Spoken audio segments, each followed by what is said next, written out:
What's up, guys? I'm back and I've got another question here. Clearly I'm not in the garage. We're going to Road America to the Hawk Race with Gina's Garage here real soon, so I'm getting you guys in the evening so you get a corner of my den here. Hope it works. Anyway, I've got a question here from a young man named Jacob Schultz, and he writes, I'm from Pandora, Ohio. There is a 2007 Volvo S60 I have been looking at, as it has 65,000 miles and is in decently good shape. I'm looking for a sporty car that is all-wheel drive or rear-wheel drive that is decently fast but not too fast. I'd like it to be turbocharged, but I don't want anything too expensive. Here's a picture of me, and I give permission to use that in the info I just said. Well, Jacob, man, I appreciate you writing me. I checked out your Volvo 2007, 65,000 miles, turbo, cool. So, before we get into the Volvo and things to look at on that, I want to point this out to all you guys. First of all, I'm going to give you information that works for me, but whenever you're buying any used car, you are taking a calculated risk. And your calculated risk is this.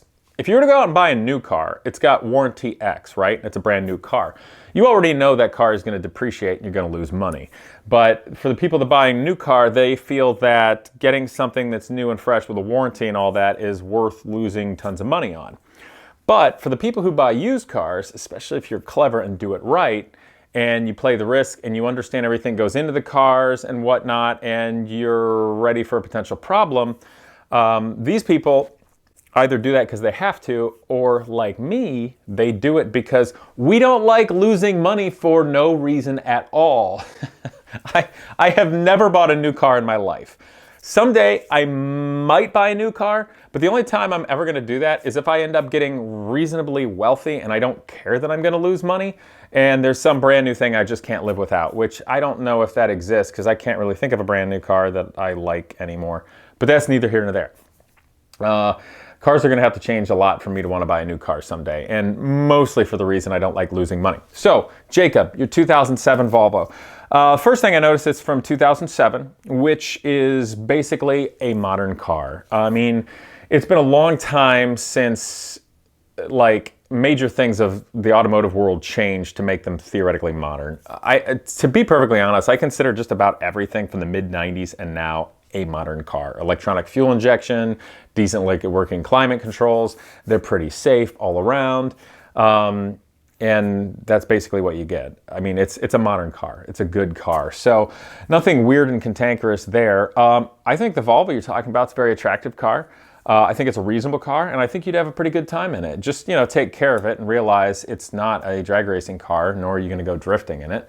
But as long as you care about what you have and you work forward to get it and you take good care of it, that's going to go well.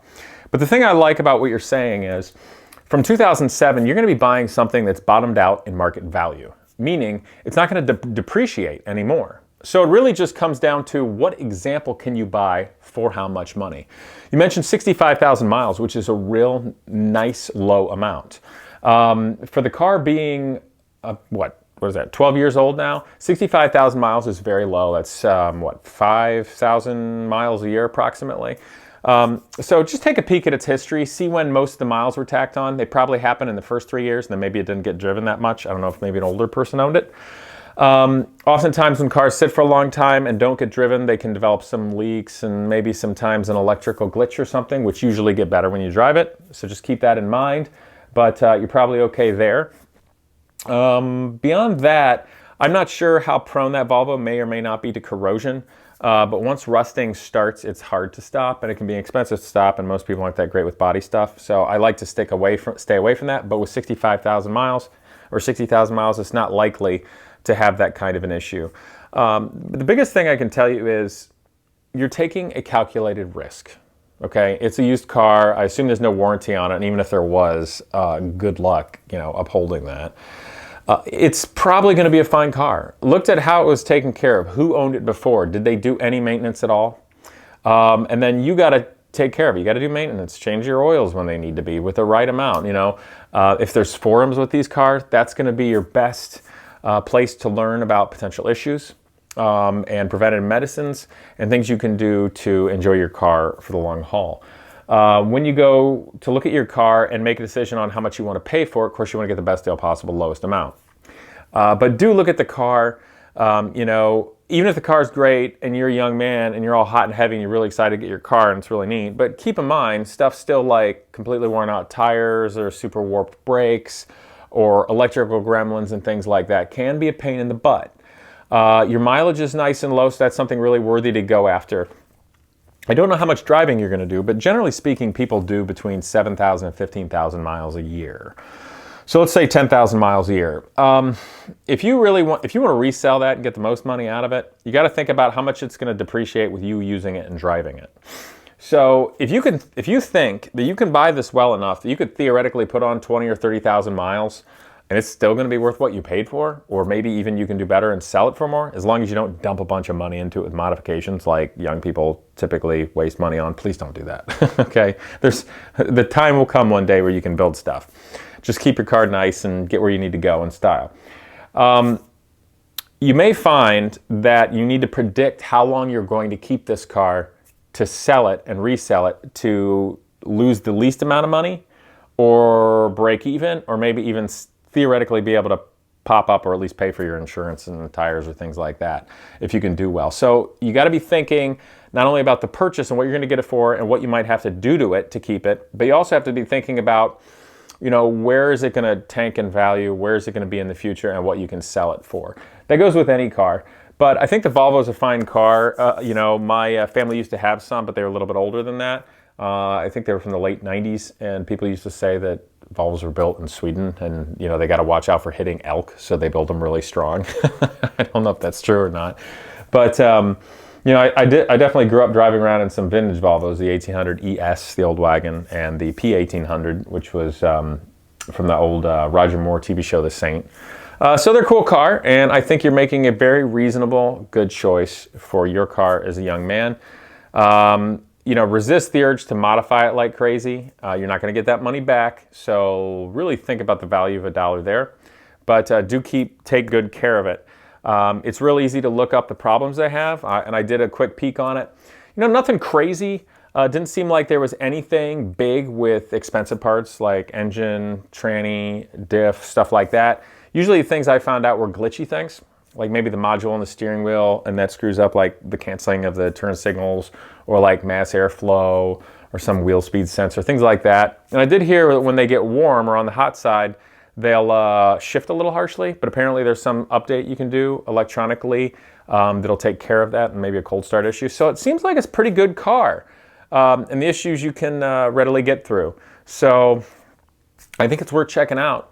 But as with any purchase that's substantial and something that you want to rely on, really think about it. Think about everything you got, do your detective work, and try to stay emotionally uninvested when you get it, you know, at arm's length emotionally. I mean, you might be really excited the car, it's really pretty, and you're thinking about the mileage, and maybe you have to sell your parents on the idea or something like that, and you got to try your hardest. But stay detached and professional. Even if you're really excited and you got the money, still get the best deal you can. Seriously, man, it's hard to make money. It's easy to lose it, okay?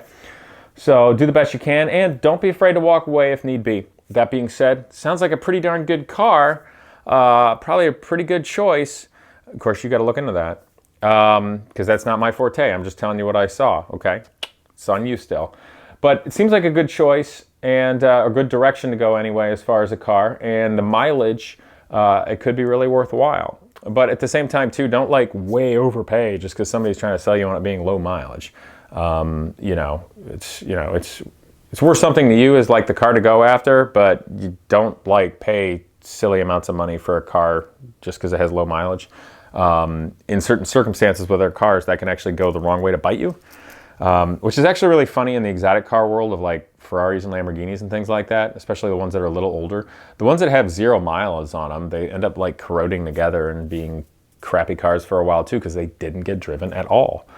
Cars do need to be driven some to be worthwhile. So keep all these things in mind, but thank you for writing. I hope you learned a little bit about this, but remember, keep yourself emotionally uninvested doing this. Really look it over, really think. Do think about how long are you going to keep this car? How good a care are you going to take of it? Hopefully pretty good, but you don't have to be a freak about it. But you want to keep your asset value there so when you go to sell it, you can get the best return. And you also need to plan how long you're going to keep it and when you're going to sell it so you don't lose a bunch of money. I always did when I was younger. And if you do it right, heck, if you do it really right, you never have to put tires on a car. You sell it before you wear them out, and it's still worth everything you got in it, and you can have a lot of fun that way too. But do be thinking of that. It is a calculated risk. So, guys, I hope you enjoyed this question. Thank you for writing, and I hope that you will like, comment, and subscribe. See you guys next time.